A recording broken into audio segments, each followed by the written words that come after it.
मनरेगाचे पैसे खात्यात कधी जमा होणार हा प्रश्न अनेकांना पडतो.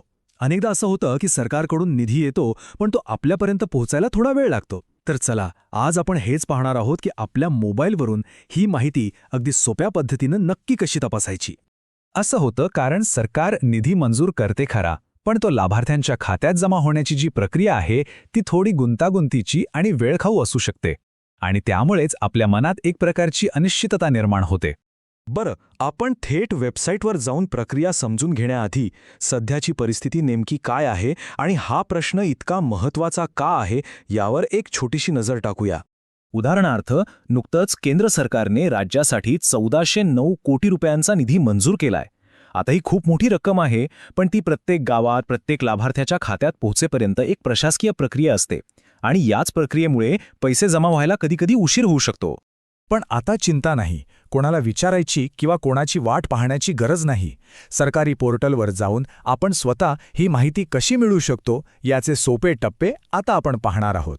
चला तर मग सगळ्यात पहिलं आणि महत्त्वाचं काम आपल्याला मनरेगाच्या अधिकृत पोर्टलवर पोचायचं आहे. हे खूप सोपं आहे, बघा कसं. आपल्या मोबाईल ब्राउझरमध्ये फक्त नरेगा असं टाईप करून सर्च करा. जी पहिली वेबसाईट दिसेल narega.nic.in तीच आपली अधिकृत वेबसाईट, ती ओपन करायची. आणि हो, एक महत्त्वाची गोष्ट, वेबसाईट उघडल्यावर डेस्कटॉप साईटचा ऑप्शन नक्की निवडा. यामुळे काय होतं की वेबसाईट मोबाईलवर व्यवस्थित दिसते आणि सगळे ऑप्शन्स आपल्याला सहज सापडतात.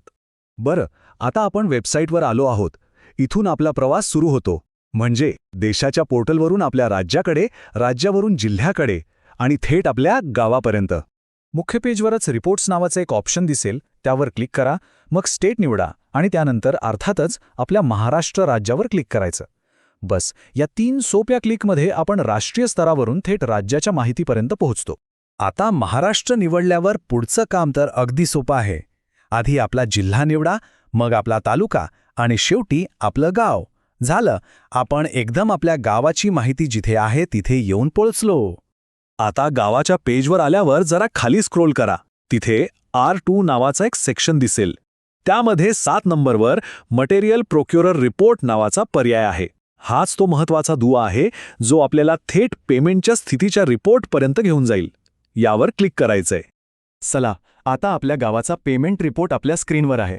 इथे काही तारखा दिसतील, पण या तारखांचा नेमका अर्थ काय तेच तर महत्त्वाचं आहे. चला समजून घेऊया.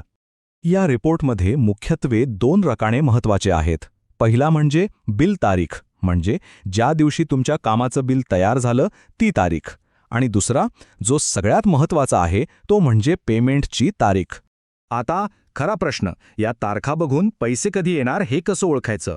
सोपं आहे, चला पाहूया. इथे फक्त 2 शक्यता आहेत. एकतर पेमेंटची तारीख या रकान्यात तारीख लिहिलेली असेल किंवा तो रिकामा असेल, आणि या दोन्हीचा अर्थ खूप वेगळा आहे. एकदम सोप्या शब्दात सांगायचं तर, जर पेमेंटची तारीख या रकान्यात एखादी तारीख लिहिलेली दिसत असेल तर याचा अर्थ सरकारकडून पैसे पाठवले गेले आहेत आणि ते साधारणपणे काही दिवसात किंवा फार फार तर आठवड्याभरात खात्यात जमा होतील. म्हणजे बघा किती सोपं आहे. आता आपल्या हक्काच्या पैशांची माहिती मिळवण्यासाठी कोणावरही अवलंबून राहायची गरजच नाही. आपण स्वतः आपल्या मोबाईलवर कधीही ही स्थिती तपासू शकतो आणि एकदम निश्चिंत राहू शकतो. हे एक खूप छान उदाहरण आहे की जेव्हा माहिती लोकांपर्यंत सहज पोहोचते तेव्हा त्यांचं आयुष्य किती सोपं होतं. आणि हाच विचार पुढे घेऊन जायला हवा, नाही का? की अशाच प्रकारे इतर सरकारी योजनांची माहितीसुद्धा इतक्याच सोप्या पद्धतीने आपल्यापर्यंत कशी पोहोचवता येईल.